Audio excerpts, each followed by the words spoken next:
Angelo Bruno, the Philadelphia boss for more than 20 years, in his own home movies, never before shown outside his family's circle.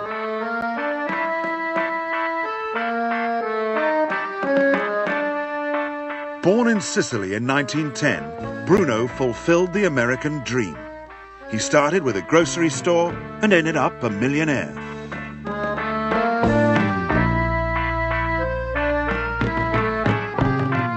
In his private life, he was devoted to his wife and family. He prided himself on being a patriotic American. Bruno always looked more like a grandfather than a godfather. The image of a happy family man helped to further Bruno's reputation as the Gentle Don, a title he earned in 1959 when he refused to kill a rival who was plotting to kill him.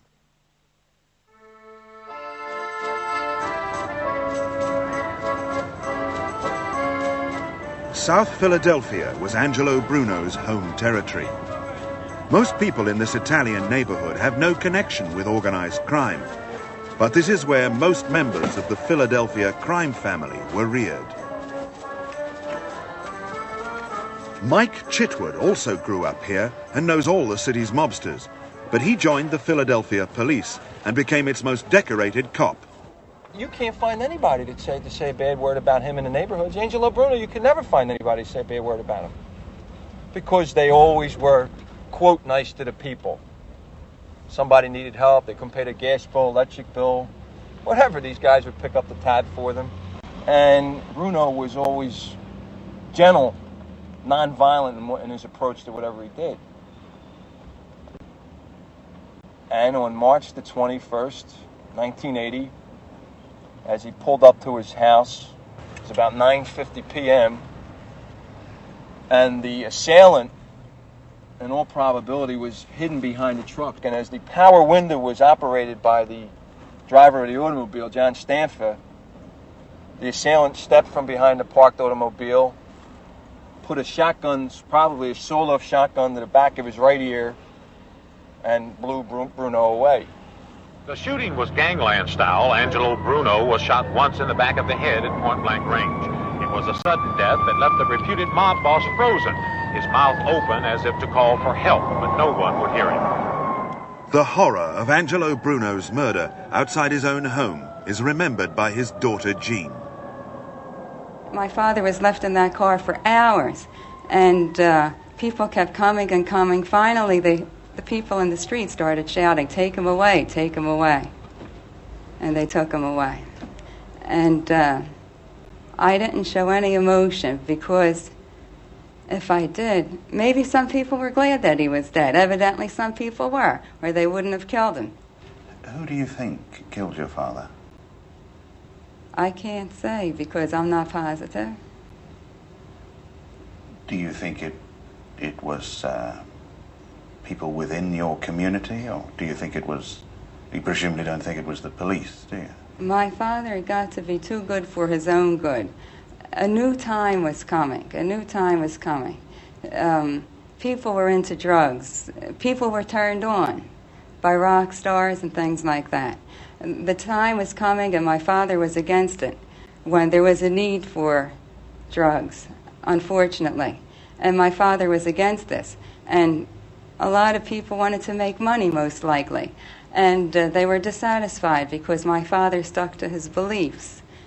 He didn't even like people around him who drank too much or gambled, things like that. And people misunderstood.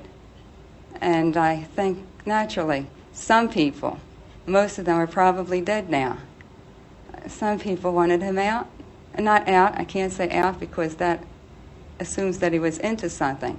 But people who came to him for advice would always get turned down if it came to drugs. If somebody said, I'm sure, I'd like to go into this, I'm sure my father would say no. The newspapers called him the godfather of Philadelphia, but to his neighbors, he was a good citizen. He was a peaceful man. He wasn't a violent man. How about you, ma'am? Wonderful person. He couldn't be any better. We all play numbers. We all go to the racetrack. You know what I mean? We all cheat a little bit. But this man didn't play narcotics, and that's why he's dead today.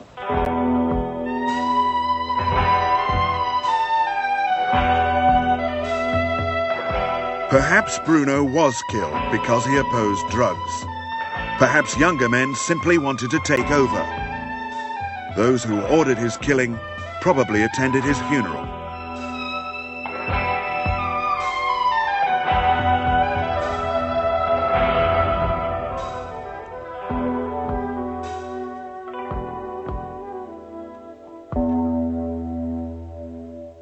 The era of the gentle Don was over.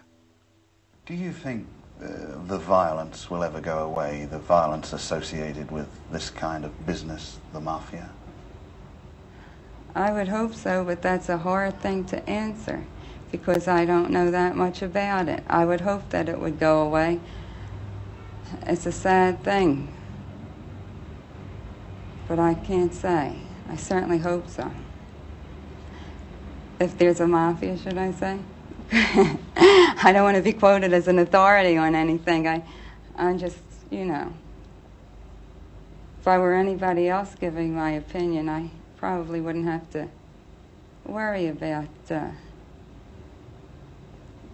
a story or anything like that. There was a lot of pain after he died that you felt sorry for him and you suffered it because you loved him so much, the whole family, but I wouldn't have traded him for the world.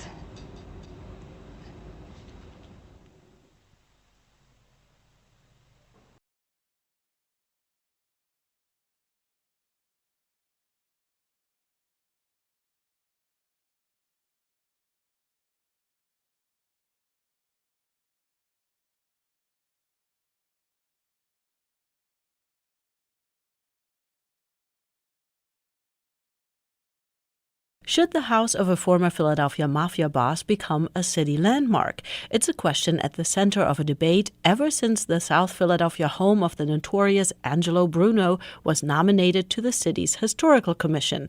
WHYY's Bobby Allen reports. Former mafia godfather Angelo Bruno, known as the Gentle Don, was gunned down in front of his South Philly home in the spring of 1980. And his daughter, Jeannie, has looked after the place ever since. Look at my hair, my God. I usually put on makeup. Not that it matters, I'm 75. She remembers her dad a little differently than most. He never cursed, he liked his macaroni al dente, and when she was little, the La Costa Nostra figure taught her how to play Happy Birthday on the piano in their vestibule. I'm not saying he's a gangster, but I am saying you don't know how hard it is to keep people in line. Recently, Jean Bruno received a piece of mail informing her that the architecturally unremarkable row home was nominated for a place on the city's historic register.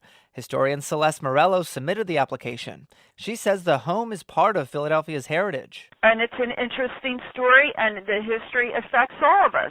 Morello once sold real estate for Jean Bruno's late husband and has written a book about Angelo Bruno. She says the FBI's surveillance of the Gentle Don helped create modern corruption laws used to go after organized crime. We're not out to give any kind of positive spin on anything that caused harm to people and made people suffer. We're trying to just use them as a way to educate. The idea of historically highlighting the once infamous home has generated some pushback. It's not necessary, and I don't see what it does for us in South Philadelphia.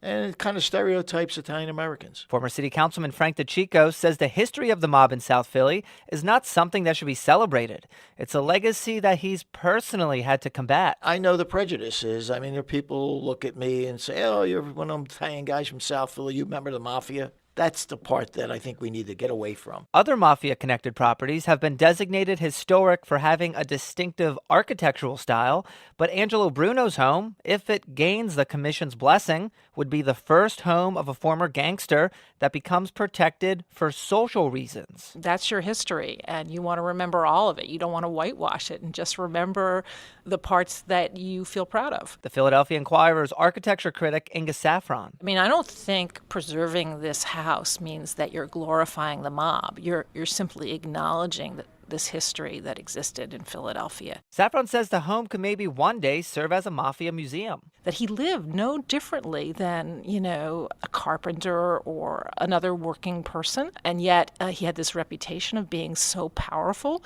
Just to see that house makes it so much more real. Angelo Bruno was the boss of a gang that killed people. The nomination gives author George Anastasia pause.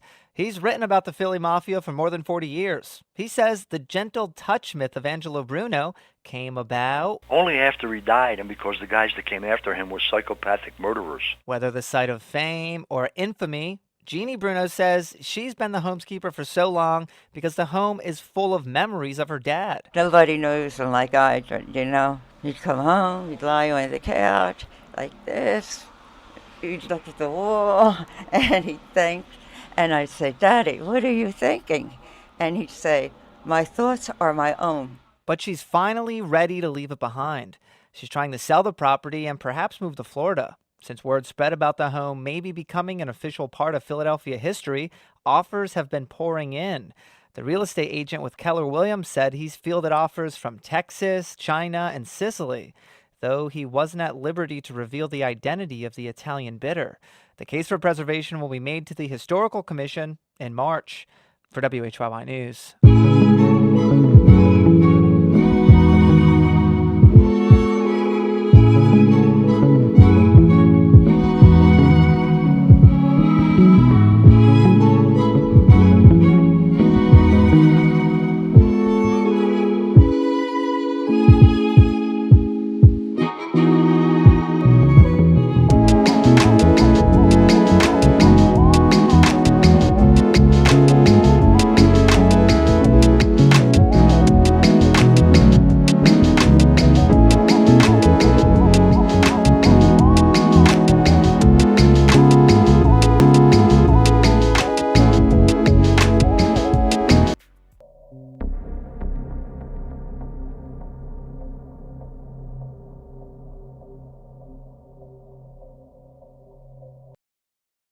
Thank you for watching this video. Please subscribe to our channel and check out more of our content.